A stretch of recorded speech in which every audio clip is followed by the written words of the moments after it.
네, 여러분, 안녕하세요. 오늘 영상은, 데이터를 저희가, 변환을 해줄 때가 있잖아요.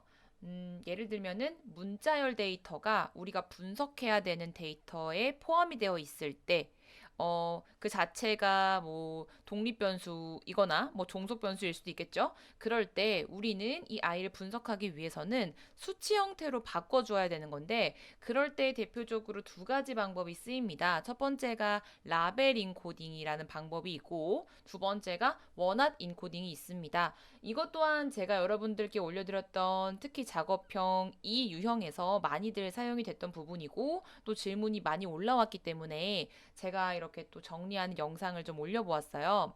어쨌든 어떤 상황이냐면 우리가 문자 열 데이터가 우리 데이터에 포함이 되어 있다면 이 두 가지 중에 하나를 쓸 건데 언제는 이걸 써야 되고 언제는 이걸 써야 되는 건지 이런 부분들을 좀 짚고 넘어가자 이겁니다.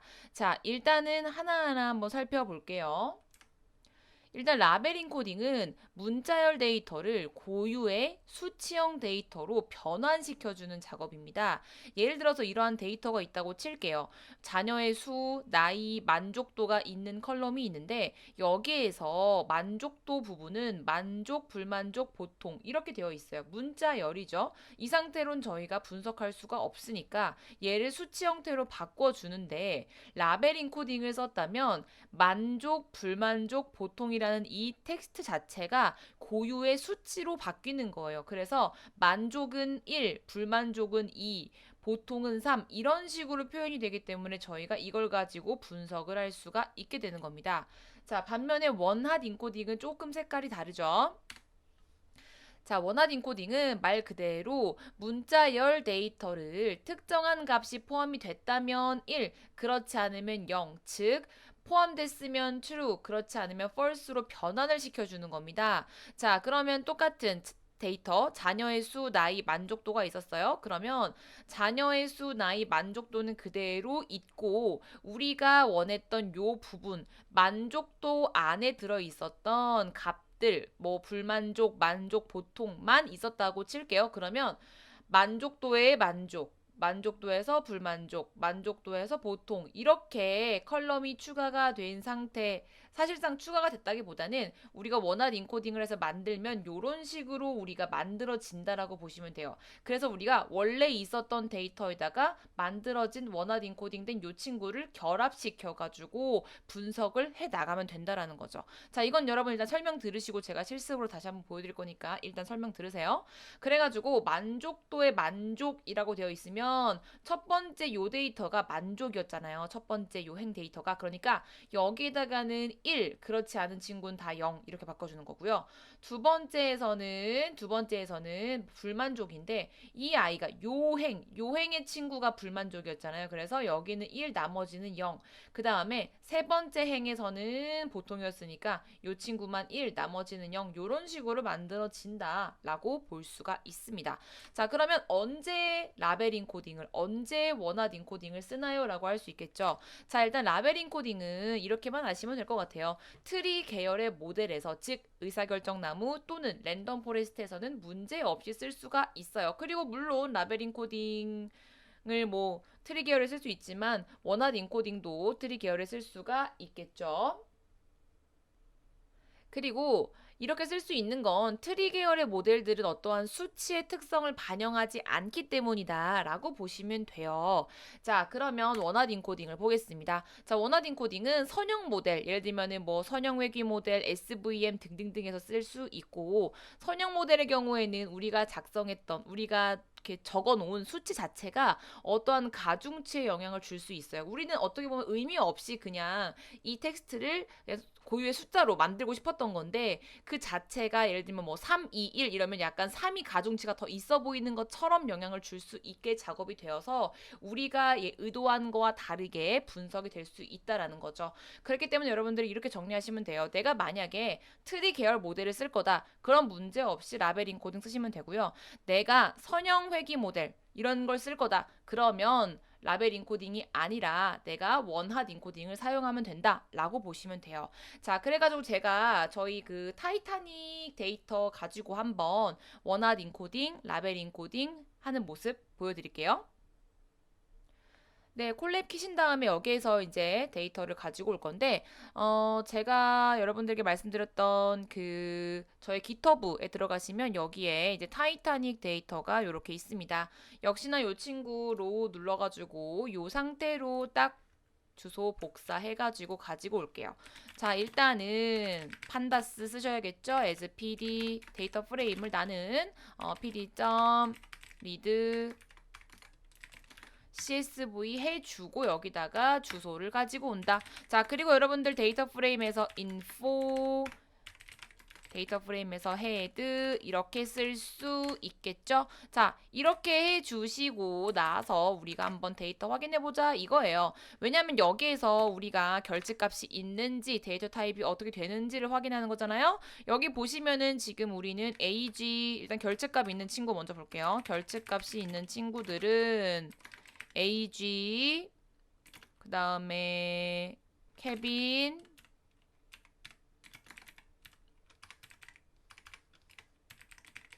이렇게 있었고 그 다음에 데이터를 변환해야 되는 친구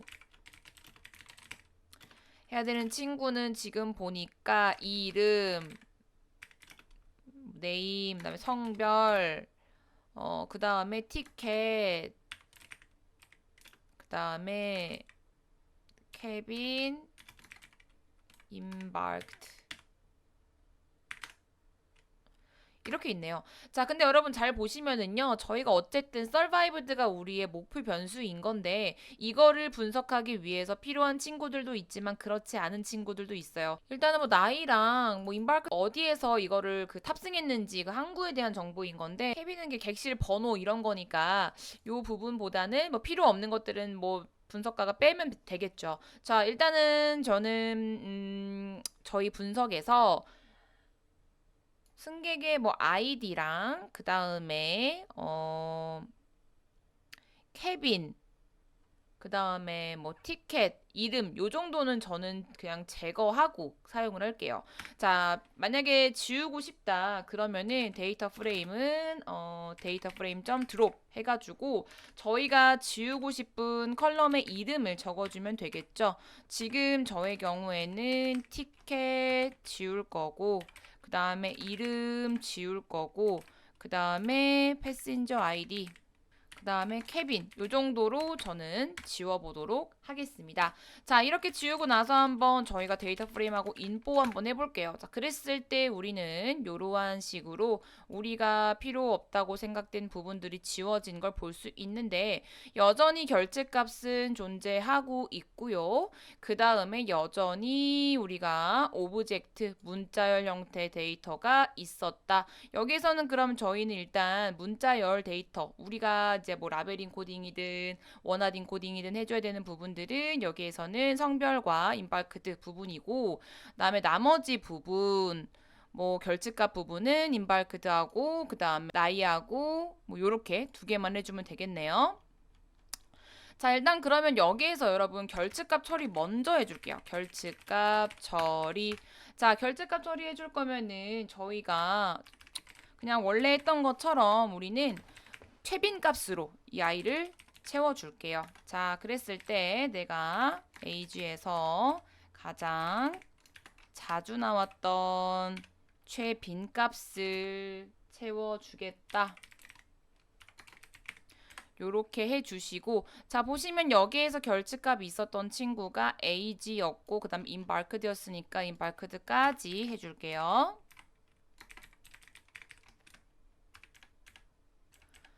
자, 여기까지 한 다음에 다시 한번 프린트 데이터 프레임 점 info 해가지고 확인해 볼 거고요. 여기 있는 요 부분들은 저희가 주석 처리를 하겠습니다. 자, 그러면은 결집값을 처리하고 난 이후에는 지금 모든 행이 891로 맞춰진 걸 볼 수 있고 자, 이제 우리가 데이터를 변환해주는 작업이 들어가겠죠. 자, 우리는 지금 여기에서 뭐뭐뭐를 바꿔줘야만 하냐면 우리 성별, 그 다음에 embarked만 바꿔주면 되는 겁니다. 자, 그런데 일단 지금 저는 SVM 모델을 사용을 한번 해볼게요. 자, 그러면 저희 저희가 SVM 모델의 경우에는 선형 모델이기 때문에 여기에선 저희가 라벨 인코딩을 쓸 수 없다고 했죠. 그러면 여기에선 무엇을 쓴다? 원핫 인코딩을 쓴다라고 보시면 되고요. 원핫 인코딩 쓰는 방법이 뭐 등등이 있지만 판다스의 get 더미를 쓰는 게 가장 편안하게 쓸 수 있는 방법이라 저는 그 방법을 쓸게요. 자, 일단은 내가 원핫 인코딩을 만들어낼 그 나의 데이터 프레임 이름을 원핫 데이터 프레임이라고 해주고, 자, pd.get dummies 해주고, 데이터 프레임에서 우리가 원핫 인코딩을 할 그런 컬럼들, 자, 우리는 성별이 있었고 그 다음에 임바르크드가 있었죠. 요렇게 해주면 원핫 뒤에 데이터 프레임 그 안에 우리가 성별에 대한 거, 임바르크드에 대한 부분이 원핫 인코딩이 돼서 그 아이가 만들어진 상태인 거예요. 그러면 이 친구를 우리가 원래 가지고 있었던 데이터 프레임과 합쳐줘야겠죠. 그래야 우리가 이걸 가지고 쓸 수 있으니까요. 자, 그래서 데이터 프레임은 pd. 합쳐주는 concat-이라고 써주고, 컨캣은 데이터 프레임을 합쳐주는 친구예요. 그래서 원래 있었던 데이터 프레임에다가 핫 데이터 프레임을 합쳐주되, 중요한 건 여러분 잘 보세요. 자, 우리가 요런 식으로 요걸 봐볼까요? 자, 요런 식으로 되어 있어요. 자, 이렇게 되어 있단 말입니다. 그러면 이런 식으로 쭉쭉쭉 나와 있고, 이 오른쪽 끝에 지금 아까 제가 말씀드린 것처럼 뭐 성별 남, 성별 여, 임바르크드 뭐뭐뭐 이런 식으로 이렇게 컬럼이 이렇게 쭉쭉쭉 보이는 거란 말이에요. 그럼 이 친구들을 어떤 기준으로, 저희가 행 기준이 아니라 열 기준으로 합쳐줘야 되기 때문에 열 기준으로 내가 합칠 것이다 라고 하는 그러한 명령어를 함께 적어주셔야 한다라는 거죠. 그게 바로 앵시스 1. 자, 0이 기본 값인데 그건 행 기준이기 때문에 저희랑 안 맞겠죠. 자, 그렇게 해주신 다음에 데이터 프레임은 데이터 프레임 점 드롭이라고 해주시고, 우리가 원래 있었던 컬럼에 성별하고 임바르크드를 지워줍니다. 왜냐면 지금 이 친구들은 아무런 작업이 안 돼 있는 문자열 형태의 데이터이기 때문에 굳이 저희가 원핫 인코딩을 한 이후에 이 친구들을 가지고 올 필요가 없어요. 뭐 냅둬도 괜찮은데 만약 냅둘 거라면 나중에 저희가 데이터 분할할 때, 그럴 때에 이 친구들을 다시 바꿔주고 막 그래야 됩니다. 자, 아무튼 요렇게 해주시면 이게 이제 원핫 인코딩이 되었다라고 여러분들이 보실 수가 있어요. 자, 이 상태에서 저희가 데이터 프레임 점 인포를 한번 해보도록 하겠습니다. 요거는 좀 지울게요. 자, 그렇게 보시면 지금 요런 식으로 불 형태, true 아니면 false인 요런 형태가 되어 있죠. 자, 지금 저 직관적으로 보기 위해서 우리가 데이터 프레임 점 헤드 이렇게 한번 보도록 하겠습니다. 자, 그럼 이런 식으로 우리가 fair 하고 나서 성별의 여, 성별의 남, 그 다음에 임바르크드의 C, Q, S 각각 값들이 있었던 친구들이 하나의 컬럼이 되어서 우리에게 보여지는 걸 볼 수 있는 거죠. 자, 그럼 요 상태로 해주고 나서 그 다음에 우리가 이제 모델링을 해주시면 되는 겁니다. 자, 이런 부분들은 다 저희가 뭐 지금 당장 필요치 않은 친구들은 중간중간에 확인했다 그러면은 넘어갈 수 있도록 할게요. 자, 그러면 지금 요 상태에서 트레인이라고 하는 그런 친구를 우리가 이제 일부 추출할 건데, 데이터 프레임에서 제가 샘플로 한 800개만 가지고 오는 식으로 한번 작업을 해볼게요. 자, 이런 식으로 작업을 해주고 나면 저희가 말 그대로 샘플이기 때문에 매번 가지고 오는 데이터가 달라지겠죠. 만약에 뭐 위에서부터 800개를 갖고 오겠다 그러면 아일락 써가지고 여러분들이 행열 갖고 오시면 되고요. 자, 이렇게 해주신 다음에 이제 학습 데이터 분할해줘야겠죠? 자, from scikit-learn 모델 selection import train test split. 자, 이렇게 해주고 나서 독립변수에다가 train drop survived만 지워주면 되겠죠? columns는 survived 해주시고, y는 train에서 survived 이렇게 해주겠다라고 여러분들이 넣어주시면 되고 중간중간에 한번 실행해 보시면서 문제가 있는지 없는지 보시고 넘어갑니다. 자, 이렇게 되어 있고 나서 저희가 이제 어떻게 하면 돼요? 이제 서포트 벡터 머신 저희가 갖고 올 거고, 자, 서포트 벡터 머신 같은 경우에는 저희가 분류 회귀 둘 다 가능하기 때문에 SVC를 갖고 와야 지금 분류가 되겠죠? 자, 그럼 모델을 로드합니다. 자, from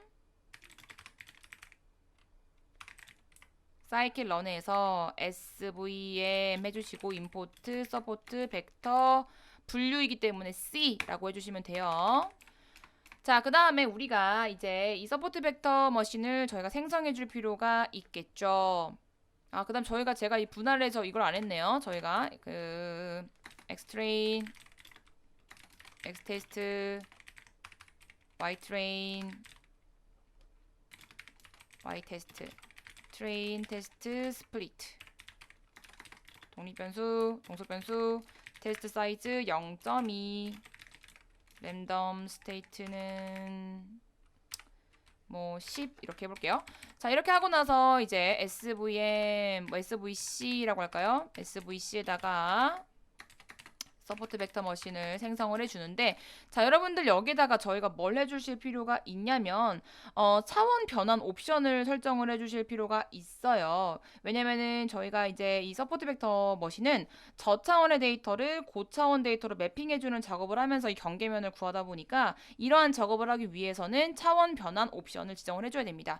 자, 근데 보통의 경우에는 저희가 그 RBF라고 해서 이게 방사 기저 함수의 약자거든요. 이 아이가 성능이 좀 괜찮게 나와요. 그래서 보통의 경우에는 이걸 많이 씁니다. 그래서 저도 이 아이를 차원 변환 옵션으로 설정을 할게요. 자, 그러면 저희가 어떻게 쓸 수가 있냐면 커널을 RBF로 쓰겠다라고 해주신 다음에요. svc.fit 해주시고 xtrain, ytrain 지금 막 코드가 막 나오고 있지만 저희는 여기 넘어가시면 안 되고, 자, 이렇게 나왔습니다. 그다음 프레드라고 하는 친구에다가 svc.predict xtest를 넣어줍니다. 자, 그다음에 저희가 이제 모델 성능을 평가를 해줘야겠죠. 자, 여기에서 저희가 0은 사망이고 1은 생존이라고 보시면 돼요. 자, 그랬을 때 from scikit-learn에서 저희가 매트릭스 import 그냥 뭐 accuracy score로 볼까요? 자, 이렇게 주고 나서 ACC는 accuracy score라고 해주시고 ytest pred 이렇게 해주신 다음에 print ACC는 ACC 이렇게 해가지고 한번 저희가 살펴볼게요. 자, 보면 여기가 잘못됐죠? 커널. 자, 그랬을 때 ACC가 0.6375 이 정도가 나오는 걸 볼 수가 있었습니다. 자, 그러면 저희가 이번에는 원하드 인코딩이 아니라 라벨 인코딩으로 해가지고 뭐 랜덤 포레스트 모델 한번 돌려볼게요. 자, 그러면 여러분 근데 여기는 지금 제가 데이터 프레임 샘플로 800개씩 갖고 온다 했으니까 저희가 실행할 때마다 결과가 바뀔 거예요. 데이터가 갖고 오는 게 다르기 때문에. 자, 아무튼 그렇다 하고 대충 뭐 60 몇 %가 나오네요 라고 보고요. 저희가 여기에서 결집값 처리하고 여기까지는 그대로 갖고 오면 되겠네요. 자, 이거 갖고 와서 그대로 두시고 결집값 처리한 이후에 그 다음에 저희가 무엇을 한다? 데이터 변환을 하는데 라벨 인코딩을 한다. 저희가 라벨 인코딩이 필요한 친구가 뭐였었어요? 우리가 성별하고 인발크드였죠? 자, 성별하고 인발크드를 라벨 인코딩 해준다. 그러면 데이터 프레임에서 성별을 하기 전에 라벨 인코딩 가져와야 되죠?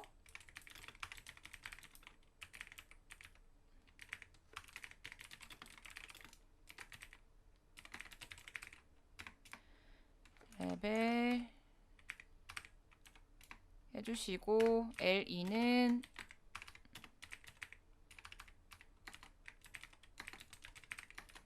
해주시고 성별을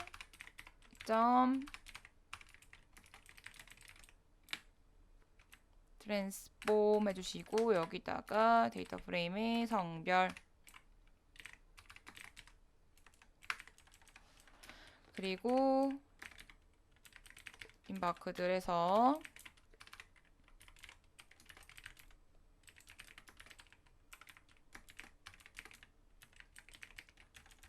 자, 이렇게 한 다음에 프린트 데이터 프레임의 info, 그 다음에 프린트 데이터 프레임의 헤드 한번 해볼게요. 자, 그러면 이런 식으로 지금 저희가 성별, 그 다음에 인바크드 다 지금 수치형으로 바뀐 걸 볼 수가 있겠죠. 자, 그 다음에 저는 무엇을 할 겁니까? 데이터 다시 똑같이 분할해 줘야겠죠? 뭐 데이터 분할하는 거 요거는 그대로니까 갖고 올게요. 요렇게. 자, 이렇게 해주고 나서 그 다음에 저희는 모델을 로드하는데 랜덤 포레스트 해보겠습니다. from scikit-learn 앙상블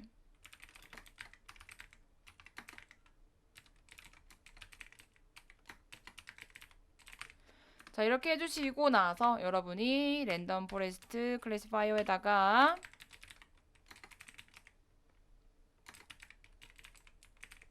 설정해 주는 거죠. 뭐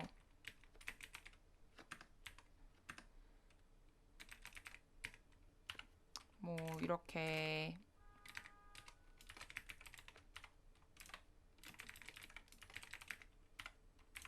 이런 식으로 해주시고 rfc.fit 하고 x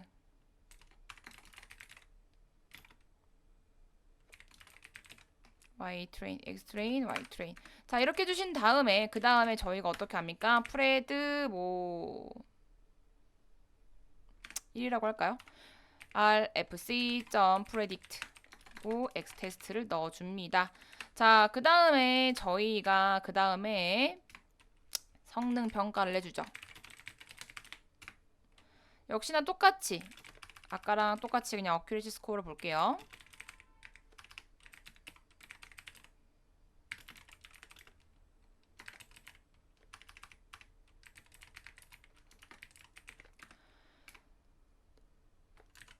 자, 이렇게 해주신 다음에 ACC는 accuracy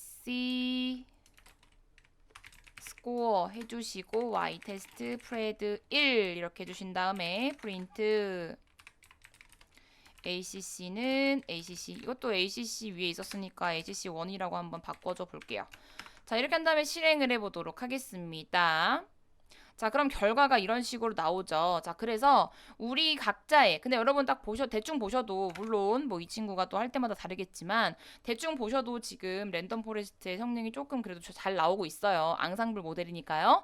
그래가지고 제가 여러분들께 기존에 해놓으신 모델이 있다면 그대로 쓰시면 되지만 만약에 없다면 정리가 아직 안 돼서 너무나 혼란스럽다라고 하신다면 그럴 때는 랜포 모델을 사용하시라라고 말씀을 드렸던 이유가 바로 그런 겁니다. 여러분들께서 보셨을 때 내가 작업해야 되는 모델, 그 다음에 작업해야 되는 데이터가 어떤 형태인지에 따라서 데이터 변환을 어떻게 할 것인지를 잘 확인하셔가지고 작업하시길 바라는 마음에 다시 한번 영상 올려드리는 거고요. 혹시나 이 부분이 이제 궁금하셨다고 한다면 이 영상 보시면서 정리하시기를 바라겠습니다. 네, 이번 영상은 여기까지 준비할게요, 여러분. 안녕히 계세요.